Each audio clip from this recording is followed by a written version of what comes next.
Welcome to the NHL Ice Guys. It's Thursday, October 19th. I'm Ian Cameron for Sportsbook Review, ready to break down another loaded Thursday NHL card. Of course, the 3 days of the week that we're on, Tuesday, Thursday, Saturday, we don't have to worry about a lack of games. There's always going to be a bunch of them.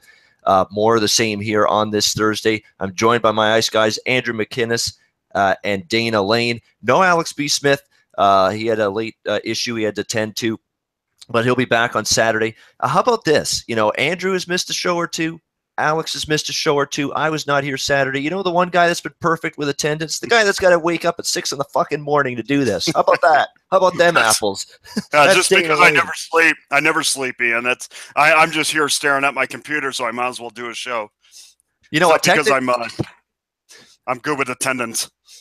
Yeah, that's well said. Well said. Exactly. You know what? To be honest, he did miss a show, Dana, but it's not his fault. It was technical snafus with Google Hangouts that day or something. For sure. So you can't blame him. You can't hold that against him. He's not going to get held on his attendance record by the teacher. I was willing. I was willing to do the show. Yeah, exactly. He was willing. It just technology and the frustration that it sometimes provides you simply would not allow for it. But just the three of us today, but looking forward to it. Guys, lots of exciting things to talk about. Just before we get into the game-by-game breakdown, we got to talk about surprises and disappointments because we're 2 weeks into the season. We're starting to get a little bit of that in the NHL. You've got your not really surprises, but New Jersey 5-1. That's a little bit of a surprise. Philadelphia 4-2 is a surprise. The Vegas Golden Knights, of course, what a tremendous start for them so far this season at 5-1 to this point. Those are your surprises, like teams that, you weren't expecting to do maybe so great this year, and they've come out of the gate flying. And then you got your disappointments. You've got your New York Rangers at 1 win. You've got your Montreal Canadiens at 1 win. The Edmonton Oilers, who threw up another clunker the other night with just 1 win on the season. Concerned with those teams? Do we stay worried about these teams? Just some brief thoughts from you guys, Dana and Andrew, what you think about some of the surprise teams, some of the disappointing teams so far, and whether you think these or early season results for these teams can continue. Let's start with you, Dana. What stood out to you from this group?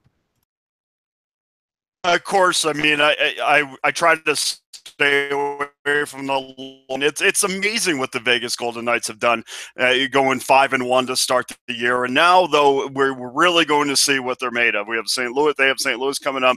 They have Chicago coming up. I mean, we're going to start getting into playoff teams, and I've basically talked about this for 3 hours a day with various people. I mean, it's nobody expected them to be 5-1, but let's be honest. I mean, this schedule has really fallen well for them, but now they're going to have to start getting into the meat of it, and now that they're going to have to play the Chicagos and the St. Louis and the Western Conference teams that matter, and then they go back east for back-to-backs against the Rangers and the Islanders. But you know what, Ian, I mean, this is not a surprise.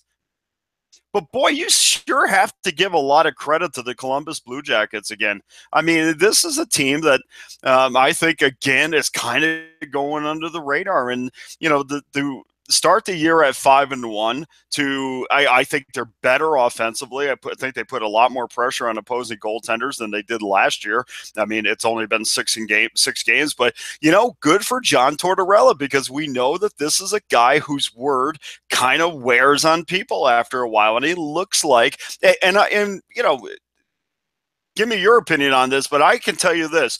I see a change in Tortorella, and I think that that's only going to help guys like Ken Hitchcock, who's kind of the same way, where he says, well, look, I need to kind of pull the reins back a little bit. And I think sometimes you let these guys, you wind them up and let them go, and I think that's what Tortorella's done in Columbus. So although it's not a surprise that they're doing well, I think that they're even more improved than they were last season. I agree. And you know what? We're seeing a kinder, gentler Tortorella. We've seen it pretty much throughout his entire reign here with the Columbus Blue Jackets as head coach, and people are responding to that. And he knows he's got a very young group. He's had a very, very young group his entire time here with Columbus. You just can't be pounding on guys left and right every single day in practice and hitting them over the head with, every little thing that they screw up. You can't, because you're eventually going to get tuned out. Especially when you're a young player, you're trying to get confidence, you're trying to become a professional at the highest level of hockey. You just can't have a coach just berate you all the time and just take your confidence away. And I think John Tortorella realized he maybe did that a bit too much, went to that displeasure well a little too much with the Rangers, did it maybe with Tampa earlier in his career as well. Now with Columbus, he's sort of saying, hey, I got to ease up a little bit. Players are responding, and that's a very talented young group. I think one of the most improved hockey players last couple of years and one of the most underrated players in the league. He doesn't hardly get the discussion and talk that is deserved. Scam Atkinson for that Columbus Blue Jackets team. Really great player. It's not the biggest guy in the world. Great shot. Goes to the front of the net to score a lot of his goals as well. Goes to the tough areas of the ice to score. Real impressed. Yeah, Columbus is a great team to bring up. I know they're not as big a surprise as some of the others, but boy, great start for them. I had a feeling they could make the postseason this year, and certainly they're off to a good start doing that. Let's get Andrew in. What are you looking at in terms of teams that have disappointed, teams that have surprised you here in the first couple weeks of this brand new NHL season? Yeah, well, I definitely think it is still early, guys, and it's one of those things where, you could look at some teams like Philadelphia or even New Jersey Devils, where you really start to wonder, is this legit? Does this actually mean anything, or has it just been a good couple of games to start? And as handicapping goes and as betting goes, and when you're looking at this kind of stuff, especially from the odds perspective, like right now, the Toronto Maple Leafs, top contenders from odds to actually win the Stanley Cup right now. I got to say, I'm pretty impressed with that. I was really liking the Leafs coming into the season. I figured they'd be another strong team. I feel like they would grow from last year. There wouldn't really be too many sophomore slumps happening at all. But again, it does surprise me how immediately the odds makers just jump on these teams that have these outstanding starts. For example, I got burnt for the first time on the best bets last week or a couple days ago with the Ottawa Senators. They had their great start. They kind of got a little bit burnt there and slowed down. But I think the elephant in the room for the letdown team so far has been the Edmonton Oilers.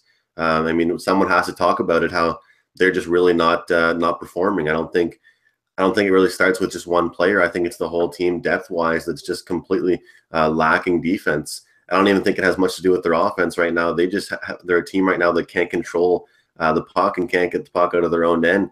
And honestly, guys, I think that's why they didn't really finish too well in the playoffs. That's why they couldn't take advantage of Nashville in the conference finals, strictly because they don't have the defensemen and they don't have the ability to get that puck out of their own end. Carolina, even Ottawa, New Jersey, Columbus, like you guys said, Columbus has really impressed me as well. But, I think the kind of elephant in the room in the NHL right now is where the hell is Edmonton and where are they going this year?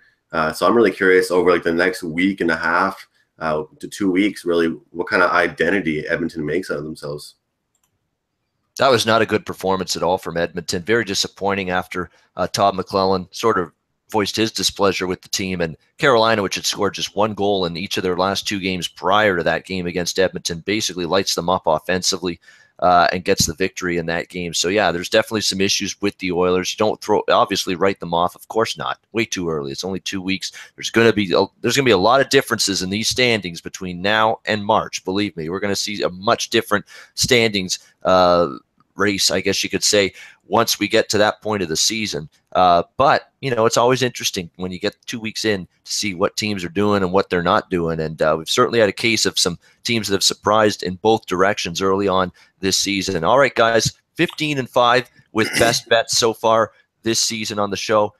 Great record. That's 75%. Alex B. Smith, even though he's not on the show, passed along his best bet to me, and I'll make sure to relay that to our viewers at the end of the show. It's time to get into this Thursday card. It's a big one. Start at the top of the rotation, as we always do. 51-52 rotation number. Nashville Predators, Philadelphia Flyers. We've got Philly, a -120 home favorite, with a total of 5.5, -110 pretty much across the board.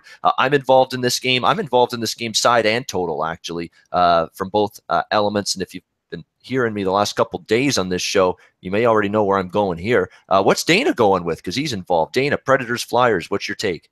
Yeah, I just wanted to say one thing about the Edmonton Oilers as well. I mean, the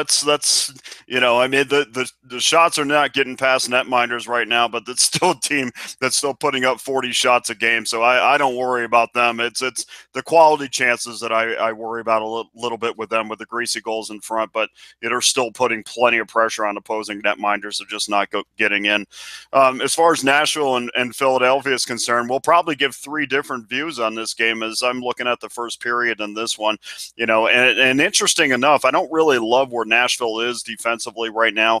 I think they give up way too many quality scoring opportunities. And we talk about Edmonton the same way I'm going to talk about Nashville.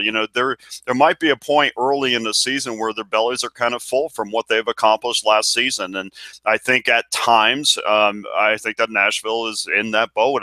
Interesting enough, I'm sure that I don't think Peter Laviolette is happy with what he's getting from his defensemen. Obviously last year there was so much made about how good that they were offensively and how much that they chipped in from the blue line, and they're just not doing that this year. I'm sure they want to, would look at a guy like Roman Josi, a guy that, has battled injuries a little bit this year, has 1 goal in 3 games, not that big of a deal, but, he is a +2. It's just that inspired, or -2, that it's kind of that inspired effort that you're looking from them defensively.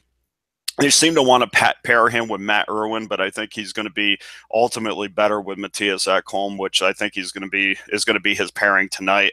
And there's another guy that just has not got off the schneid offensively or defensively, for that matter. He's only showed up once on the score sheet this season, and then of course we talked about him in the first video with Pekka Rinne. I mean, it seems to be right where you thought he would be statistically at this point.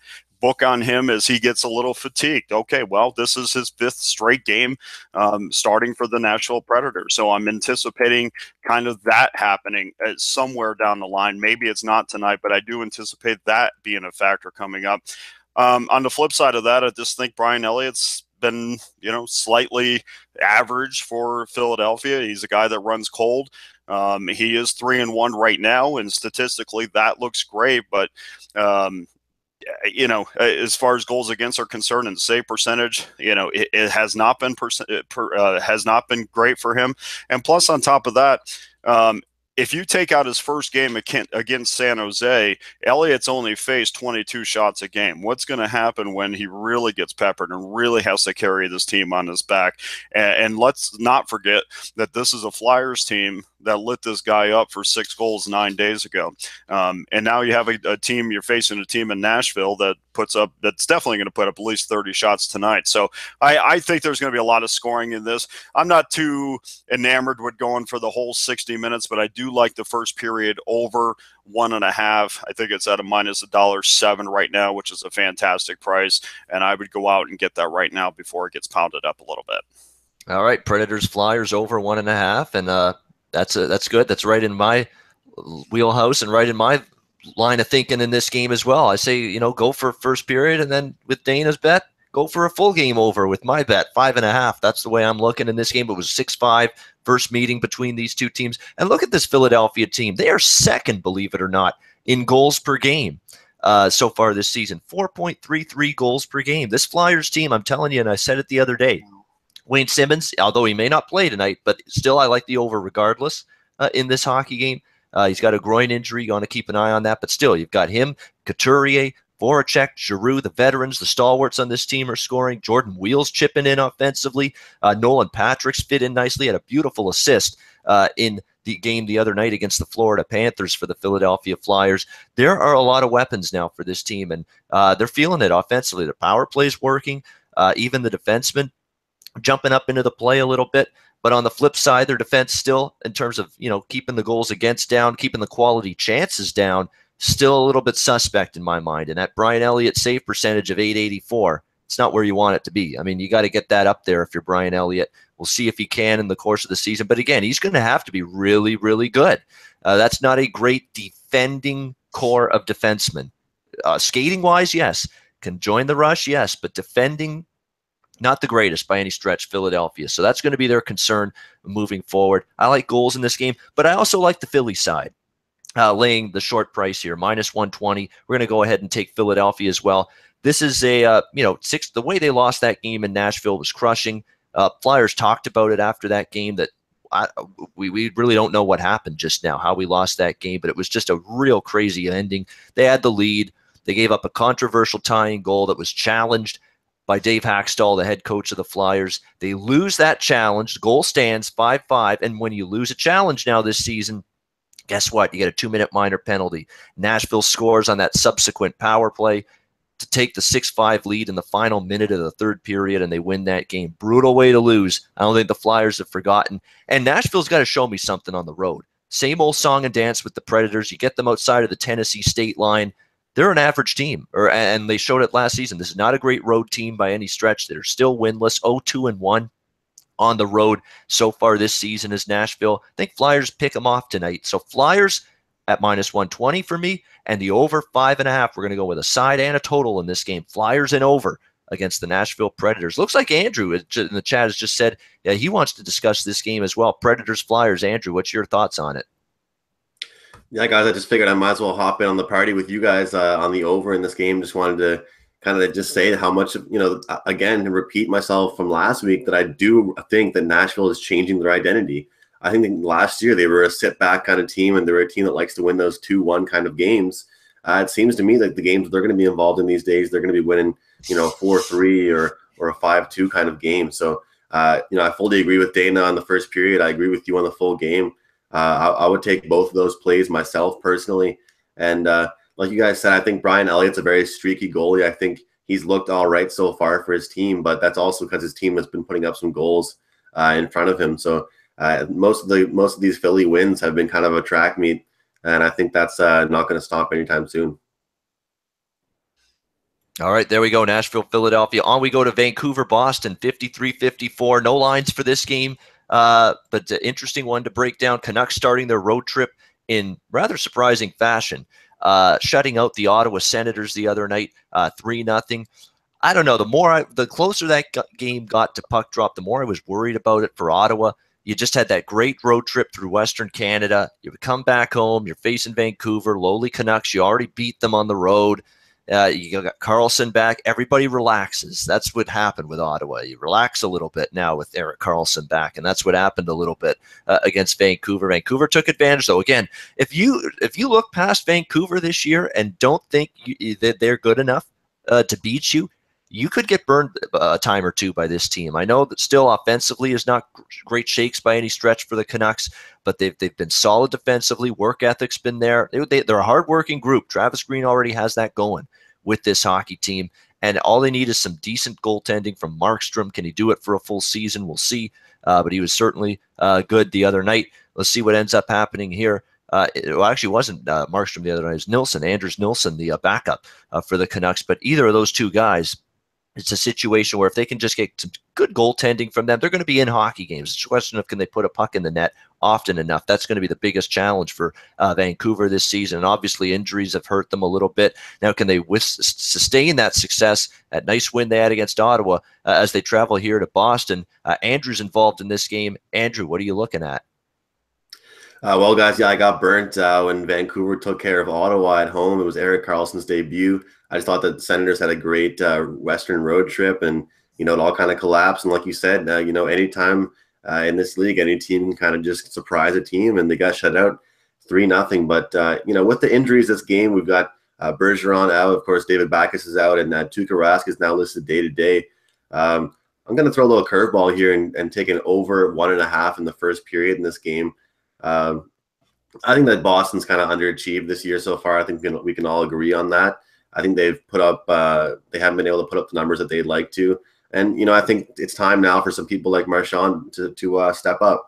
And I think this is the night for it. And like I said, I think Vancouver's been a little underrated. They're a very youthful team, and they'll come out and they'll capitalize on their opportunities. And, even though Markstrom is a good goalie and I'm sure he'll be out for the task, I just think this game is going to have a little more energy than people expect. There's some injuries, people wondering, betting perspective, is Tuukka Rask going to be in? It's going to change my mind.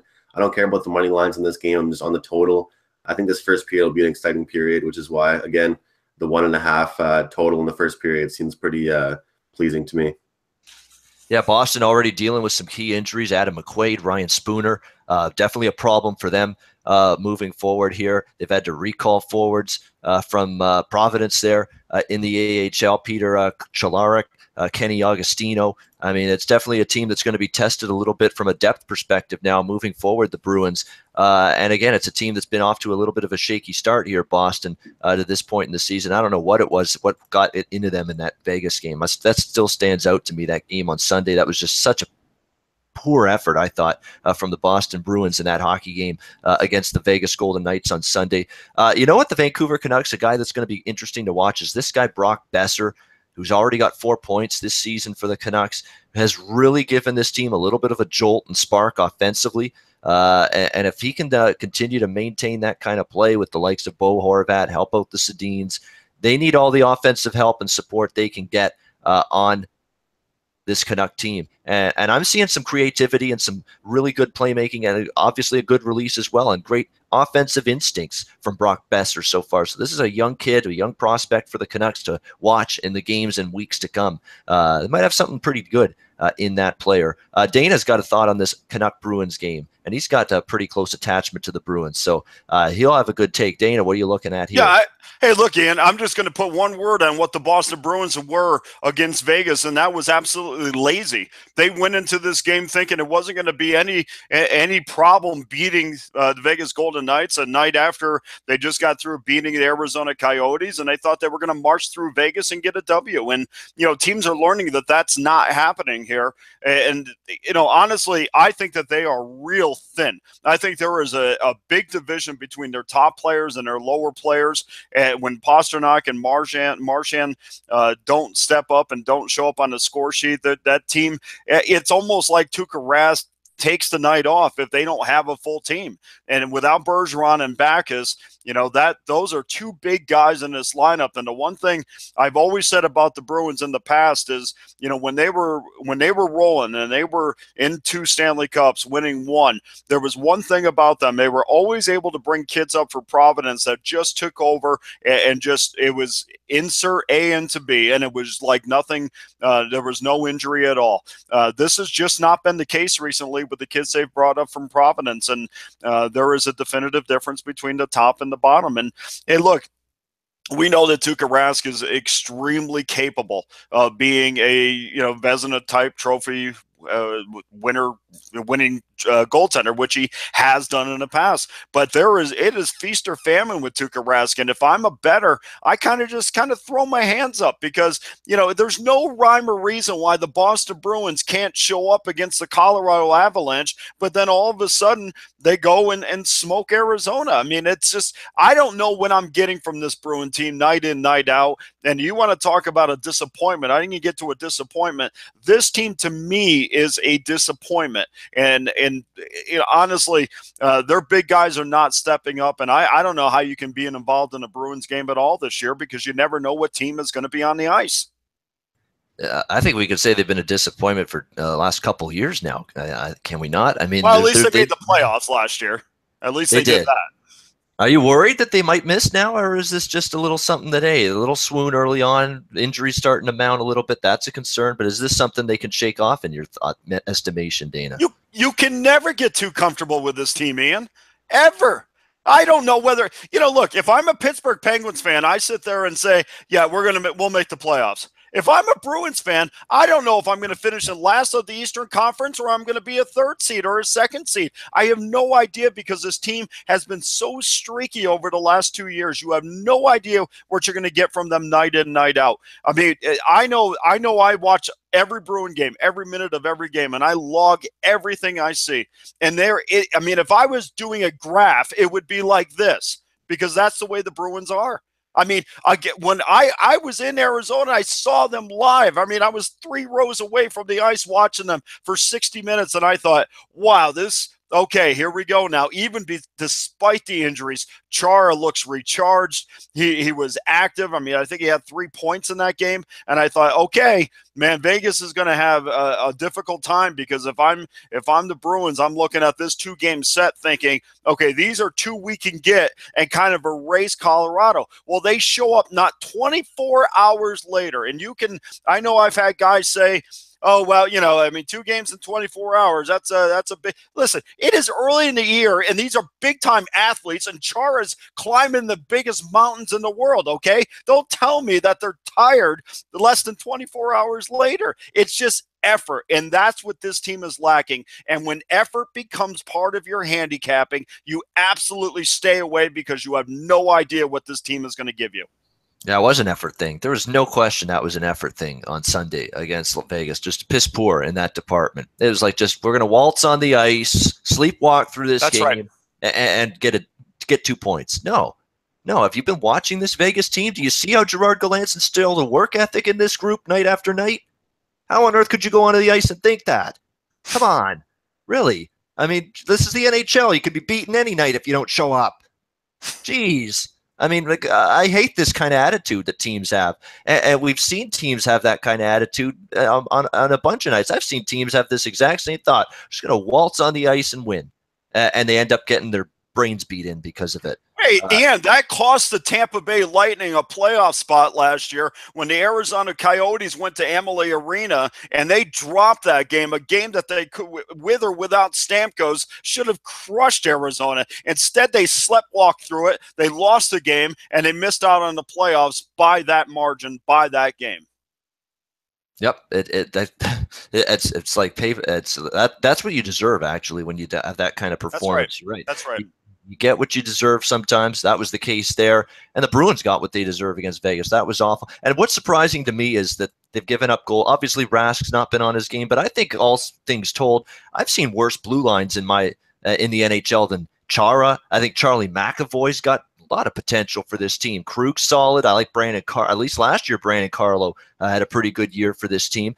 McQuaid's the tough injury. I like McQuaid's game. McQuaid's physical. He's going to be good defensively. I like that he'll drop the gloves, stand up for a teammate. When we're down 2-0, I'll fight somebody to try to change the momentum, spark the bench. McQuaid will do that for you. That injury bothers me. Anytime I see that guy get hurt, I'm worried as a Bruin fan, or if I were a Bruin fan, I'd be concerned. So yeah, there's issues right now. We'll see if Boston, how they come out of the gate. They certainly, if you're a Bruin fan, you better see some damn effort tonight. I mean, after that debacle, after that disgrace on Sunday, you better see something against Vancouver tonight. We'll see if the Boston Bruins bring it. We got to move on. Islanders, Rangers, Battle of New York, 55-56, 135 home favorite. The New York Rangers, total of 5.5, -115. Rangers getting another tough loss the other night. The effort was good, better for this Rangers team against Pittsburgh, but you're going to have to start getting results at some point. And just, they give up a tying goal to Pittsburgh, Sidney Crosby in the last minute of the third period, and then in overtime. What a calamity of errors. Complete shit show for the Rangers in their own end. McDonough, even of all people, coughs it up, and Pittsburgh scores the game winner with Evgeny Malkin. That's the way you lose when you're sucking. When you're not doing well right now, you lose games like that in that fashion. Cruel fashion, and the New York Rangers had that happen to them in overtime the other night against Pittsburgh. Still just one win on the season. How can you lay a price with this team? -135 right now. I can't. Now the question is, can I get to the New York Islanders? I don't know. They were just on the West Coast. Tough travel situation here. I'm not enamored with this Islanders team all that much either. I like them a little bit more than the Rangers, but it's probably a game I'm not going to be involved in. But I do believe one of us is involved in it. Yes, it's Dana involved in this Islander-Ranger matchup. Dana, what's your thoughts on it here? Yeah, I get to talk more. Okay, so here's the thing.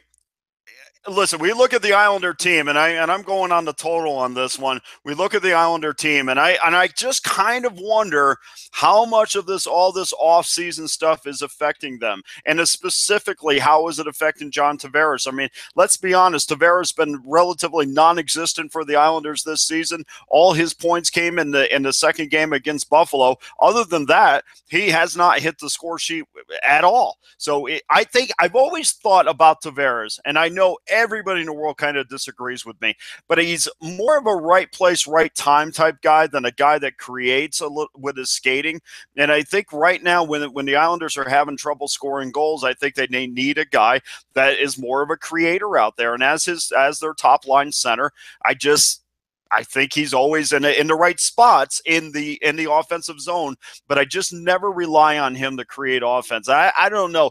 It's something about Tavares never really has excited me. And of course, Anders Lee had 34 goals last year. He's off that pace this season. This is what Lee does, though. I mean, obviously, last year, if you look at his numbers, I don't think he got his first goal until the end of November. And in fact, And until November 22nd, I think he only had like 3 points. So this is kind of the slow start for him. Jordan Eberle, perhaps a little bit too worried about tweeting with Taylor Hall, which is funny, by the way, if you haven't seen it. Size and strength for me has always been an issue with him. And right now, it's just the Islanders offensively are horrible. So I don't know how you could look to the over in this. And now you flip over to the Rangers side. Look, Zibanejad and Nash has been horrific, but Zibanejad has been okay. He's 6 points in 7 games, but he's got a -6. You got Rick Nash as a -4. Zuccarello has a -9. So all those guys except Nash, who still only has 1 point in 7 games, all those guys have been solid offensively, but the minuses amongst the big players, I have to think that the Rangers are going to make a solid effort to play better defense tonight. And if we're going to be on a team that can't score versus one that's focused on playing a much better game defensively, which we've heard in post-game comments from numerous players, you have no choice but to look to the under on this. I think the Rangers have checked out for large portions of the season. The forward lines have not been consistent. You know how I feel about consistency with the lines. Vigneault has dressed 7 defensemen and 11 forwards at times this year. So I think you just have a mixture here, Ian and Andrew, for an under, with one team that's going to be focused on their defense, another team that can't seem to get it together offensively. That, to me, is a formula for an under. Yeah, it might not be a bad under. I know it's been a little bit biting your fingernails, pulling teeth, trying to get you a casher on the under a lot of games so far this season. Look at last night. All 3 games go up and over the total.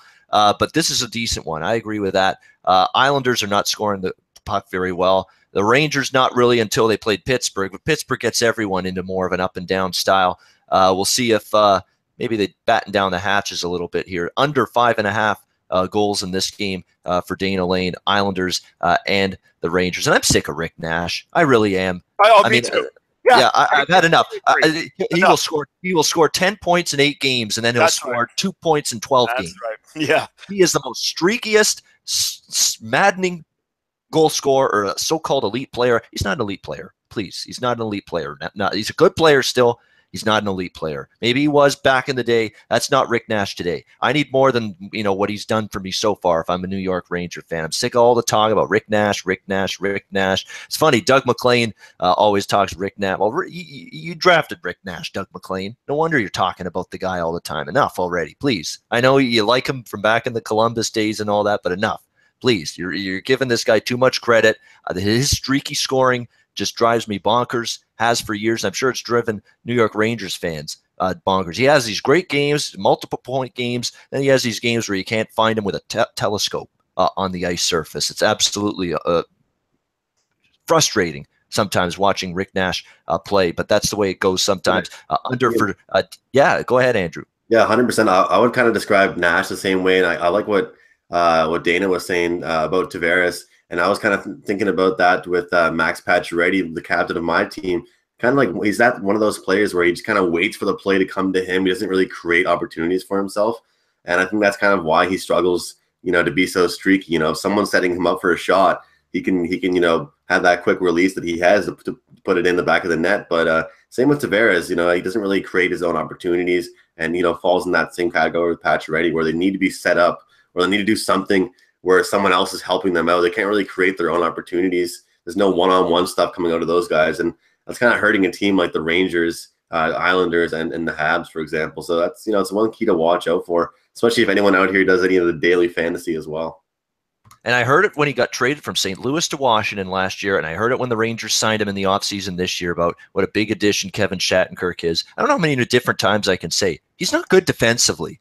He's not. He is not great defensively, Kevin Shattenkirk. He's -6. -6 so far this season, Kevin Shattenkirk, as Kyle Honeyset points out in the chat. That's not good. He's a good skater. Ask Barry Trotz if he likes Shattenkirk. Yeah, exactly. He was a complete dope in the Toronto series. There was a couple times when Toronto scored with him on the ice, and then in Pittsburgh, he got taken to the cleaners by a lot of those Penguin forwards with him on the ice. It was brutal. Him in the playoffs. He's not been good defensively. Does he have good skill set? Yeah, he can skate. Good power play quarterback. Good offensively. Good shot as well. He'll give you that. He'll give you the offensive side of the game. He's not going to give you the defensive side of the game. He's not going to block a shot as much as I think a defenseman should, and to show that commitment. I'm not a big Kevin Shattenkirk fan. That's all there is to it. I don't want to hear people talking about what a great addition he is to a team moving forward after this, because he's been just as bad so far this year for the Blue Shirts as he was in that playoff run for the Washington Capitals last year. We go to Tampa, Columbus. Next up, 57-58, 130, home favorite. Columbus, total 5.5, minus 115. Interesting game, good game, really, between these two teams, Lightning and the Jackets. Not one I'm going to be involved in from a betting perspective. I like both of these teams. I like the way they're playing. I've said this about this Columbus team. There's a lot to like so far, the way they've played. Nice win against Winnipeg the other night. I like the Artemi Panarin edition from the Chicago Blackhawks. Alexander Wenberg, I think, has got a great deal of upside. We know, I've talked about already how good Cam Atkinson is. Oliver Bjorkstrand, I think, is an improving young player. There's a lot of options. Sonny Milano scored some big goals for this team, and he's more of a depth forward on the bottom six forward group for this Columbus team. There's a lot of options for this team in terms of being able to score goals. Their defense is young, but it's got, the Ryan Murray's, your Zach Werenski, who, of course, had a great season last year. Of course, Seth Jones, Bobrovsky, and that lot to like with Columbus, but good test for them here, because Tampa Bay Lightning, a team that have lived up to those expectations of them being a contender in the Eastern Conference and for the Stanley Cup. So this is one of those great games to watch as a fan, but I like Tampa. I like Columbus. It's bet on versus bet on. And when I see situations like that, I'm going to pass and move on to the next game. Just like I'm going to move on to the next game now on our schedule. We've got New Jersey taking on Ottawa, 59-60. We've got Ottawa minus 160 as a home favorite, the total of 5.5, slightly shaded to the under, about minus 115 in this hockey game. Very interesting to see what kind of response we get from Ottawa. Second game now for Erik Karlsson back in the lineup after getting shut out, getting blanked on home ice by the Vancouver Canucks the other night, 3-0. Real impressive stuff from them, without a doubt. We've got Dana and Andrew both with a take on this Devils-Senators game. We're going to go to Andrew first. What are you looking at here in New Jersey, Ottawa tonight? Yeah, Ian, you mentioned it's shaded to the under, and I'm on that as well. Some people might think that Ottawa's going to bounce back and continue to put those goals up that they were, but I think that both Ottawa and New Jersey started off this season with a huge spark. And I think that's kind of dropped a little bit. The flame has gone out a little bit, and the energy has gone down a little bit. And, I think they have their second home game in a row. And they're hosting this New Jersey Devils team that has been a little bit overhyped. I believe they scored something like it was 26 goals in 6 games. And in their last 5 games, they had 22 goals. It's one of those things where I just think it's going to slow down eventually. The last time these two teams played, the score was 2-1. And I just think that Ottawa's going to go back to their old Guy Boucher style. Craig Anderson's going to have himself a hell of a game tonight. And they're going to sit back and win this game, 3-1 or a 2-1 kind of game. I think Ottawa will win. The price is a little bit too high for my liking. But I think with Corey Snyder and Craig Anderson in nets, it's just one of those games where I think the under's my best bet here. All right, under, says Andrew McInnis, New Jersey and Ottawa. Yeah, look, New Jersey's playing some pretty decent hockey, and I like that they've got a lot more speed on this team, 4 lines that can skate. That's not the case with New Jersey. They had this dinosaur of 1990s, 2000, early 2000s style of thinking when hooking and holding and clutching and grabbing were definitely allowed in the NHL more than it is now. That style of hockey still worked even as little as 4 or 5 years ago, but they have really worked at it, changing their philosophy now with Shiro there, the GM, John Hines, the head coach, and trying to get this team faster with more skill and speed and offensive ability through not just 1 or 2 lines, but all 4 lines. New Jersey's worked at improving that, and we've seen it pay dividends so far. I mean, there's a lot of guys that have contributed offensively on this Devils team. We're not just talking about the guys you would expect in terms of Hall or Johansson or Henrique or Palmieri Of course, Nico Hischier, first overall pick on this team as well. But the Jesper Bratts, Pavel Zakas, Miles Wood, Blake Coleman, Brian Gibbons, guys like this are scoring goals for the New Jersey Devils so far this season. So it's been impressive to see how they've been able to upgrade a little bit offensively. So it'll be a good challenge here for Ottawa. And like I said, with New Jersey's decent start, 5-1, more than decent, real good start for them. 5-1, perfect 3-0 on the road. It's an interesting game. I'm actually leaning Devils here a little bit at the plus price. Good price with a team that, hey, don't tell them they're not supposed to be good. They're not playing like it. They got a lot of speed. Going to be a good test for Ottawa. Ottawa, obviously, in bounce-back mode, not going to be happy they got shut out at home. But, New Jersey, tough team to go against getting this price. Not sure I'll be involved, but I'll lean to the Devils anyway. Dana, Devils Senators, what are you looking at for this one? Yeah, all this too, and they don't even – and Zajac is probably not going to be back until after the first of the year, so you add him to the mix. Who knows where this Devil team is going to be come the spring, but I don't love this, but I am going to go with a total. I'm going to go against Andrew a little bit in the over. I'm getting a plus price on this, and, a lot of times when you're handicapping things, guys, you look for plus prices, and you want to get back for a little amount given. So not a lot of times, and we've discussed this too, Ian, that not a lot of times that you're jumping on a team because you're 100% sure about this is a win. Sometimes you're just trying to manage your bankroll. So in the name of managing a bankroll, I do like the over in this at plus $1.04 at Heritage. And look, you're looking at a guy like Nico Hischier who scored in 2 straight games against Tampa Bay and the Rangers, set up Drew Stafford's game winner the other night against Tampa Bay. And oh, by the way, here comes Drew Stafford again, a guy that a lot of people have forgot. And if you talk to a lot of scouts or listen to them talk about Hischier, they basically are saying this is the best raw talent to come out of the draft this season. And New Jersey's certainly finding the benefits of that. Taylor Hall, a guy that's seeing a lot of space, mostly because of Hischier. It gets a lot of shots on net. We know he flies down the ice. We know he's got a lot of speed. He's a natural scorer. And going back to Drew Stafford, guys, this guy was almost out of the league base. Well, if you ask the Bruins, he should have been out of the league because, he was basically scratched every 3 games. The fact of the matter is, guys, we forget that this guy was a 20-goal scorer in this league. This guy does have skills. And right now it's as good as I've ever seen him in his career. Now, granted, it's kind of this 2-game sample that I'm getting excited about, but, he does have 3 goals in these 2 games. And, he was a 20-goal guy in Winnipeg. And also he was a 30-goal guy a long time ago with the Buffalo Sabres. So he does have a ton of skill. I do like that top line of those guys. We have not even, and like you alluded to, Ian, I won't go through it, but you alluded to the fact that the depth here is pretty solid. You got even a guy like Will Butcher who's averaging a point of game. Yes, he's not doing it because he's scoring, but he's got 9 assists. Jesper Bratt averaging a point a game. So you go to the Ottawa side, and look, I know that we talk about that 1-3-1 and how much it gave people fits in the neutral zone, but that really didn't even become a thing until the playoffs. I mean, you can't really play that style of hockey all season, or your guys are going to be burnt out by the time the playoffs come. And I know that they play a form of that, but not full on like they played in the playoffs. So I'm not always gun-ho about taking an under just because I think they're going to give teams fits in the neutral zone. Derek Brassard, his last game against Vancouver was probably the first time I didn't think he made an impact this season. He was decent in the face-off circle that game, so he made an impact in that way. He's getting a good amount of power play time, which is telling me that Guy Boucher has some confidence in him. Bobby Ryan, he's had 2 20-goal seasons in recent years. He was a 30-goal guy 3 times with Anaheim, so there's offensive potential there.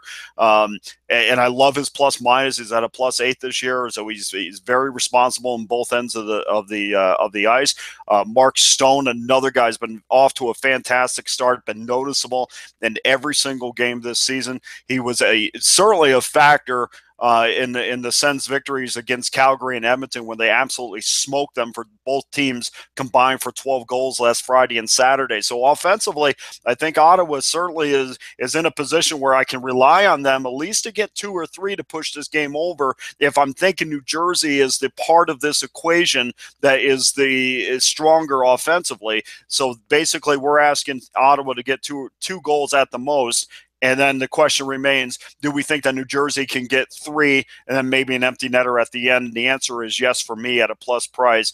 And not only that, and guys, I've said this 100 times, you get a big-time player coming back. Remember, when Bergeron comes back to the Bruins, you play against the Boston Bruins. It happens every single time. If it's a big-time guy coming back to the lineup, or they're having some big, long, extended ceremony, or it's the dad's trip, or whatever it is, if there's something that's different out of routine, or what has become the routine, you go against that team at least for a game. But we've been there, done that. Erik Karlsson's trying to infuse himself back into the lineup. I hope he does because he's on my fantasy team. And you have to think that guy's just going to get stronger and will return to normal soon. As soon as, look, he's got half of his ankle out. So, that's going to take a bit. But I do like the over in this at a plus price. Not my strongest play on the board, but certainly one of the plays I like the most. All right, there we go. Over for Dana, under for Andrew. Hey, you're going to have a collision every now and then. That's the way it's going to go on this show when we're breaking down every single game. We've got it. Differing opinion on that total for that game. Edmonton, Chicago, 61-62, 125, minus 125 Chicago, home favorite. We're just starting to see lines posted. Remember, Chicago was coming off a game last night against St. Louis, a 5-2 loss to the Blues, and now they're home against Edmonton. 125 home favorite, total 5.5, about minus 130. And look, I'm not playing Edmonton, even though Chicago's on a back-to-back spot. I got to see evidence of a good performance from the Oilers first, still with just the lone victory on the season. A disappointing start, another bad loss for them against Carolina. And I know we might see Anton Forsberg in net for Chicago, considering Corey Crawford was in last night. I get that sense we might see Forsberg tonight. Forsberg was damn good in the one start he had against Toronto. He really was. I watched that game. He was fantastic in that game. Could have been worse. Toronto could have had more goals than they did. All the goals Toronto got were tip-ins, deflections, screenshots. Couldn't see it. Couldn't get out and track the puck well. Forsberg was good in that hockey game, though, so I don't really have major qualms about backing Chicago in this game with Forsberg. That's my lean, Blackhawks in this game. I know back-to-back, but they didn't like the way they played last night, I'm sure. They got down early, weren't able to come back. I'm definitely leaning Blackhawks there in that hockey game. We've got Carolina-Calgary, 63-64 next up, 135, minus 135 home favorite for the Calgary Flames against Carolina, total of 5.5 in that hockey game. Carolina with a nice win the other night against Edmonton. Calgary, continues to play pretty solid hockey so far this season. The Flames certainly doing a little bit better than their Alberta counterparts, that's for sure. And definitely a team that, has a lot of good players. They got Jágr on the team now, of course, the big signing in the offseason, which I thought was a perfect fit for the Calgary Flames because he's going to meld nicely with the young group of Johnny Hockey, Johnny Gaudreau, Sean Monahan, Matthew Tkachuk, Backlund, all these guys, Sam Bennett. A bunch of youngsters on this Calgary team. Perfect kind of fit for an older veteran who's been around the game, who's savvy, who's done this for over 25 years now in the NHL. Hard to believe. Over 25 years of Jaromir Jágr in the NHL. Unbelievable. And here he is still going. But it's a good fit for him, good fit for Calgary. Their defense has stepped up. I think the Travis Hamonic addition is huge for this team because he gives you that physical presence, that defensive presence, toughness, and grit. You're seeing that from Hamonic to help out guys like Giordano, Hamilton, Brody on that blue line, Mike Smith in net. Yeah, I know sometimes Smith has the odd bad game, but I think he's still a better option than anything. Calgary's had to deal with the Jonas Hillers and Kari Ramos of the hockey world the last few years. That's not easy to deal with that. It's such marginal goaltending. It's definitely taken a step up here with Mike Smith in net here. Lots to like with Calgary here, minus 130 to minus 135. Carolina, nice win the other night. Like I say, I like a lot of their young pieces. I've talked about Lindholm and Rask in past shows, but my concern is, now you're playing a team that's in better form, that's played better so far. Was that just a win over a struggling, reeling Edmonton team, or sign that you can do it again here on the road against Calgary? It's an interesting game to watch, and I'm going to be interested. I'll be I'll be definitely impressed with Carolina if they can go into Calgary, win this hockey game. Will they? I'm not sure, but going to be a game I stay out of, but good one to watch tonight, without a doubt. Next up, we've got St. Louis, Colorado, 65-66. St. Louis minus 125, road favorite, total of 5.5 in this particular hockey game. Colorado, to me, is still a little bit of fool's gold in terms of, they've played a little bit better, I think, than people thought so far early on in the season at 4-3. But certainly I'm not trusting them long-term moving forward. This team doesn't play good enough defense. It's Varlamov being asked to bail them out in a lot of occasions in a lot of hockey games. It was like that last year. This is still a team giving up shots, giving up quality scoring chances, and a team that I think long-term can't sustain this little, I don't want to say a hot run, and they're only 4-3, but are they going to be a below 500 team sooner rather than later? Yes, I absolutely think so. I think it could start happening here. Now, St. Louis off a nice divisional win against Chicago. Is this a great spot for the Blues? Absolutely not. Now you got to go on the road in altitude in Denver, play this Colorado team, second night of back-to-back games. Not at a good spot for St. Louis, but Colorado's a fade team for me. So you got St. Louis in a tough spot for me. Colorado in a situation here at home where I don't really like them, and I don't know if they match up well with the Blues. So you got conflicting bet against elements for me, which means pass for me in this game in the end. Either of you quickly, since we got a minute or two, any opinion at all on this game, or passing like I am? Well, for me, and I'm certainly passing on this game. I mean, if you want to put a label of the epitome of boring, it would be watching St. Louis and Colorado play. And maybe I'm just upset because Colorado continuously handles the Bruins. But if there was a lean on this game, it would be to the under, because this series has certainly been an under series historically, and it's really not even close. I think the under has cashed 17 out of 23 plays with 4 pushes. So it certainly would be an under game, but certainly not on the top of my card to make a point to watch tonight. Yeah, absolutely. We've got our Andrew, you got something on this game or no? We want to move on to Dallas Zona, because I know you do have something on that game. Yeah, no, I was just shaking my head, just agreeing with Dana. I agree. 2 boring teams and 2 teams that just scream under to me. All right, excellent. Dallas, Arizona, to wrap up the Thursday, October 19th card, rotation 67-68. Dallas minus 170, road chalk, total of 6 pretty much across the board in this hockey game. And Arizona has been, I'll say it right now, big-time disappointment. I thought a team would take a step forward this season. Has clearly not happened so far. 0-5-1 to begin the campaign. Not good whatsoever for Rick Tocchet in his NHL head coaching debut here with Arizona. Major transition going on. Major system upheaval for Arizona, which was always defensive minded first with Dave Tippett. That was his school of thought. Now Rick Tocchet is saying, we're going to go up and down. We're going to have transition chances. We're going to unleash the beast here and let my top players go. But it's been at the expense of their defense a little bit. The goals against that this team has allowed so far hasn't been very good. We've got already injury concerns with this team. Antti Ranta's absence due to a lower body injury has been a major problem here for this Arizona Coyotes team. And you look at the goals they've allowed, 4 goals or more in all but 1 game. The only game they only allowed less than 4 goals was against the Vegas Golden Knights, one of the 2 games they played against them. Outside of that, they've given up 5, 4, 6, 3. Not been good. They've been giving up 30-plus shots in the majority of those games. And your problem, again, is with Antti Ranta out, you've got to go to Louis Domingue or Aiden Hill as your 2 goalies. And these are not NHL #1 goalies. Sorry, they're not. Louis Domingue is not. He never has been. And Aiden Hill, admirable, decent effort in his first start the other night against Dallas, but still in a losing cause, still a young goalie, still not someone I envision as #1 material. So I gotta have Ranta in net. If I'm gonna get there with Arizona at some point with a bet on this team, it's gonna be with Antti Ranta in net, because he's the one guy I think that can play a little bit. Can he be a full-time #1 goalie? We don't know. He's never been in that role. He's been a backup to Henrik Lundqvist in New York. He's been a backup to Crawford in Chicago. We don't know if Antti Ranta is that kind of goalie yet, but he sure as hell is better option for Arizona than Louis Domingue or Aiden Hill. I can tell you that right now. So I want to see Ranta get back. Let's see if maybe him getting back, and if not this game, the next couple of games, because I think he is closing in on a return, is going to help. This team can score. I mean, they've got weapons offensively with Domi and Stepan and Reeder and Dvorak, Duclair. They've got guys that can put a puck in the net, but their defensive play has not been good. I like Ekman Larsson. Hjalmarsson's a nice addition, but you get down to the Luke Schenns, who's very slow foot. Alex Goligoski's a little bit of a liability defensively. I like Jason Demers as an addition too defensively, but it's been a little bit of a transition period adjustment for him getting comfortable with this Arizona team. He struggled a little bit in his own end.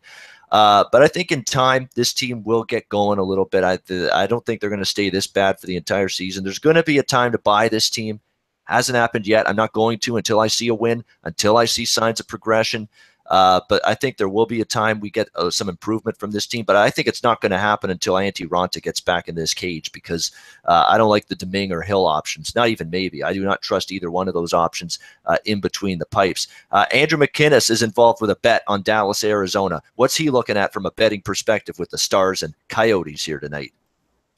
Well, look, there's most teams where, you can see if they have a backup in and you can say, okay, maybe they're not going to play too terribly. It's okay. They have a backup in. This is a team that got either Domingue or Hill in net, and that's not really pleasing me when I check that out. But another factor I'm going to look at, guys, is Dallas. I think they haven't been scoring as much as we expected them to.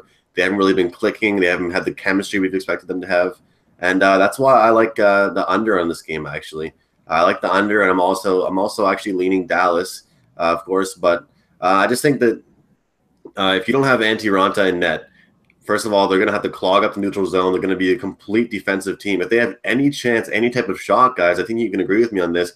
They're going to have to stop Dallas and win this game, kind of a 2-1 kind of victory. Let's not forget to mention Ben Bishop. Everyone was talking about this team, all the players, the signings that they had, even Radulov. We're waiting to see a little more out of him. But I think as the season goes on, and especially from a goalie's perspective, you can only get better. For some people early in the season, they've got that jump, they've got that hype. But for goalies, once they get settled into their team and they start to feel a part of the Dallas Stars organization, and you kind of come into your own, be the old Ben Bishop that you were, and which is why as much as I think that Dallas at some point is due to explode, guys, and I hope it's not against me tonight, but I'm liking the under 5.5, guys. I don't think Arizona does anything tonight, and I think Dallas will quietly take care of business. All right, so Andrew is involved on the total in this game. You said under, right? Under for this game? Yes, yep. And it's 6. It's actually 6. So you got even a better number here. 6 across the board, -110. Dallas, Arizona, under 6, says Andrew McInnis. Yeah, and it'll be interesting to see if Arizona has to realize, and Rick Tocchet has to realize, I know he's Mike Sullivan disciple, was an assistant with him in Pittsburgh, where you're playing run and gun up and down. You're letting your best players skate, be creative, move the puck, do all of that stuff. At some point, you got to realize my goaltending stinks. It absolutely blows. We can't play these trade chances until we get maybe a better option back there in between the pipes, and that would, of course, be Antti Raanta. We'll see if Arizona maybe makes, as Andrew's hinted at, maybe a little bit of a concerted effort here. I'm just checking, by the way, confirmed goalies for tonight. I haven't mentioned too much about that. We've got a confirmation that Jaro Halak is in net for the New York Islanders tonight. Confirmation that Craig Anderson's in net for Ottawa tonight. Confirmation that Jonathan Bernier is in net tonight for the Colorado Avalanche. Mike Smith confirmed in net for Calgary, and both starting goalies confirmed for this Dallas-Arizona game. We got Bishop for Dallas, and Aiden Hill gets his second straight start for the Arizona Coyotes after a decent performance, albeit in a losing effort the other night against the Dallas Stars. Gets to face them again here tonight. Obviously, I can't fault Rick Tocchet for that decision. I mean, see what you got at least in Hill. Nothing can be worse than Louis Domingue. I don't want to see him in a net anytime soon. It's been awful. I remember the one goal he gave up against Detroit. What was it, Zetterberg? It still bothers me. That was the bet I had on Arizona in that game against Detroit. He gives up this horrible goal to Zetterberg in the third period, and it's a huge goal in the hockey game. And that one still stands out. But yeah, it's been an awful start for Domingue. So I think going with Aiden Hill again is definitely not the worst thing in the world. All right, it's time for everybody's favorite segment of the show. Of course it is, because it's best bets. It's 15-5 on the season with the best bets. We've all done well. I'm going to start with Alex B. Smith's best bet because he sent it along to me before the show. He's taking the New Jersey Devils at plus 140 tonight. Rotation number 59, Devils plus 140. Best bet from Alex P. Smith. They're undefeated on the road, and they're getting a nice plus price.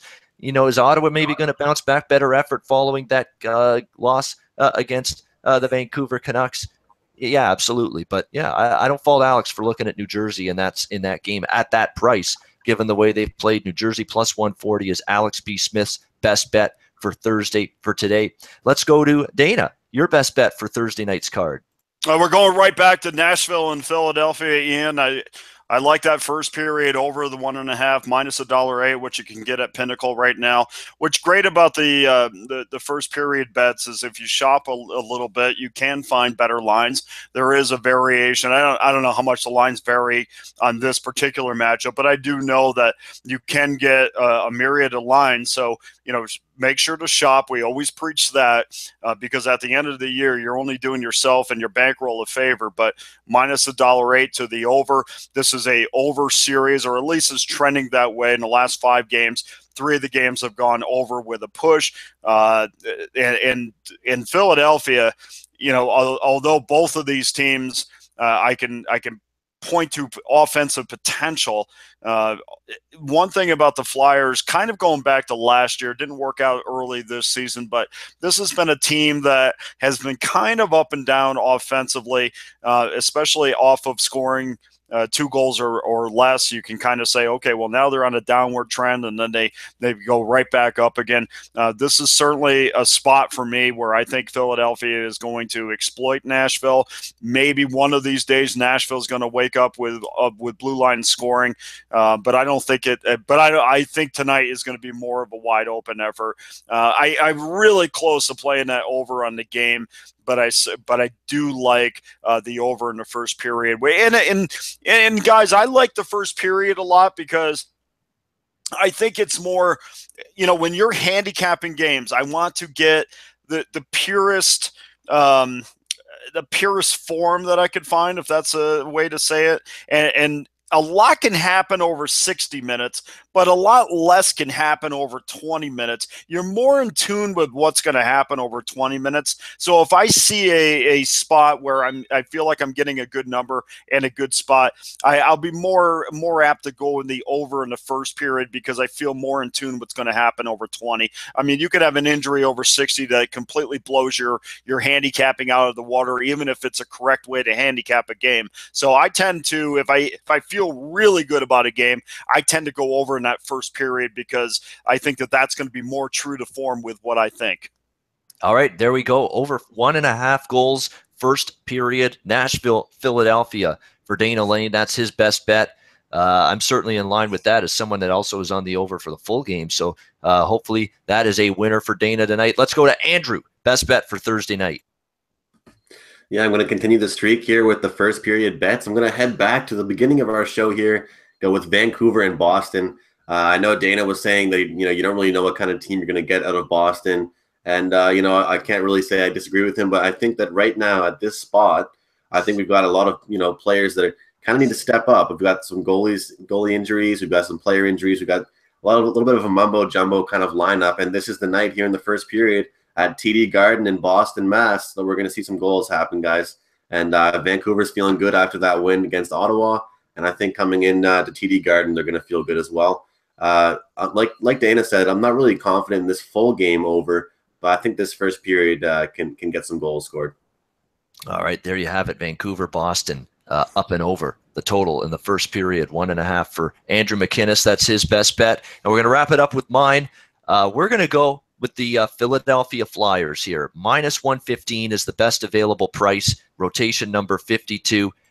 First of all, Philadelphia not only playing great hockey right now, not only scoring goals left and right, 13-3. They outscored Washington and Florida combined in their first 2 games. 13-3 here on home ice in Philadelphia, playing great at home. Really, everybody's contributing offensively. I like this play whether Simmons plays or not tonight, and I like the setup. This is, the revenge is sometimes meaningless. I think it means something, at least a little bit more in this game. When you lose in the fashion that they did in Nashville last week, that was a win going away, it looked like, for Philly, 5-3, then 5-4. Then the shenanigans started. Penalty, trouble. 5-on-3 for Nashville. They score 5-5. Goal gets challenged. They lose the challenge. Hackstall and the Flyers. They get assessed another penalty because they lose the challenge, and Nashville scores on it in the final minute, 6-5. Brutal way to lose. Terrible way to lose. Flyers were sick to their stomach after that game. They bring it tonight. I absolutely think you're going to get hellfire and brimstone from the Philadelphia Flyers. They pepper Pekka Rinne with shots, a guy I don't trust. I don't trust this Nashville defense, which hasn't been good, which has given up goals, shots, and chances in bunches. And they're 0-2-1 on the road this season, Nashville. Show me you can win on the road, Nashville. You had trouble winning on the road consistently last year, and you're having trouble already so far this year. Love the setup, love the spot, love the situation, and I like the price. Getting a red-hot team that's won 2 home games in convincing fashion in a row at just -115. Sign me up. Philadelphia Flyers -115. Best bet for me on the Ice Guys for Thursday night. That's going to wrap it up for this show. It's been a great show. We got to vent some rage, which is fun. We'll try to do that more often. Some Bruin rage from Dana, which was awesome. We'll be back Saturday. I think Alex B. Smith will be back with us as well. Saturday morning, 9 a.m. Eastern time for another edition of the NHL Ice Guys. For Dana Lane, Andrew McInnis, I'm Ian Cameron for Sportsbook Review. Enjoy Thursday night NHL action. We'll be back.